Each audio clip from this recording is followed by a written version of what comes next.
Paul Pierce ayaw pabalikin si LeBron, sisirain lang daw ang magandang laro ng Lakers. At good news sa Lakers fans, LeBron at Kleber maglalaro na. Pero bago yan, maraming Los Angeles Lakers fans ang sabik na malaman kung kailan ba talaga gagawa ng season debut si LeBron James. Matapos siyang magkaroon ng sciatica problem buong preseason, agad siyang shinutdown sa simula ng season kaya hindi siya nakalaro sa unang 9 na laro ng Lakers. Pero ang maganda sa sitwasyon, kahit wala si LeBron, Luka Doncic at Austin Reeves na nag-miss din ng ilang games dahil sa injury, ang Lakers ay may 7-2 record at kasalukuyang nasa pangalawang pwesto sa Western Conference, katabi lamang ng Oklahoma City Thunder. Mas magandang balita pa dahil binigyan na ng go signal si LeBron para sa contact activities at i-re-evaluate siya mula 1 hanggang 2 linggo simula ngayon, na timing naman sa 5 sunod-sunod na road games ng Lakers. Ayon sa report, walang inaasahang eksaktong date ng kanyang pagbabalik batay kay JJ Redick. Pero mayroon namang ibang analysts na nagsasabing posibleng November 19 ang unang target date dahil nasa home court ang Lakers sa araw na iyon. Kung hindi pa rin handa, susunod nilang mga home games ay November 26 kontra Clippers at November 29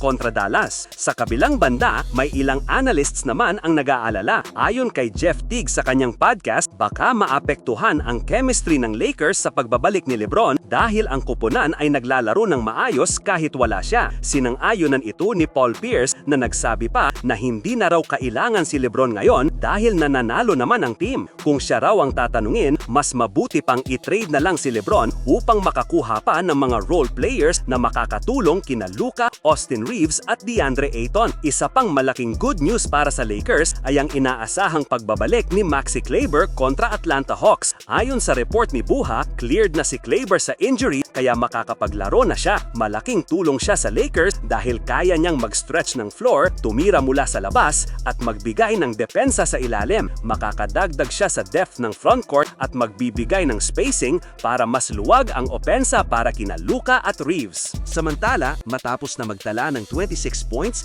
12 rebounds at 6 assists sa 10 of 17 shooting sa field laban sa Denver Nuggets, sinundan ito ng former MVP na si Russell Westbrook na 23 points, 16 big rebounds at 10 assists sa 9 of 13 shooting sa field laban sa Golden State Warriors. Pinangunahan niya ang Kings na wala sina Domantas Sabonis at Zach LaVine sa malaking panalo laban sa Warriors na wala ring sina Stephen Curry at Jimmy Butler. Matinding comeback ang ginawa nila. Ito na ang kanyang ika-204 triple-double sa kanyang karera at talagang nakakamanha na nagagawa niya pa rin ito sa edad na 37 years old na siya sa susunod na linggo at may tangkad na 6'3" o 6'4" lamang. Si Westbrook ay hindi pangkaraniwang player dahil ipinapakita niya ngayon sa Sacramento Kings na malaki pa rin ang maiaambag niya sa anumang kupunan. Kahit iniiwasan siya ng maraming teams noon, pinapatunayang niyang kaya pa rin niyang magbuhat ng isang team sa panalo at ibalik ang kanyang MVP level na laro. Sa post-game interview, sinabi nga ni Westbrook na humbly daw ay siya ang best rebounding guard sa history ng NBA.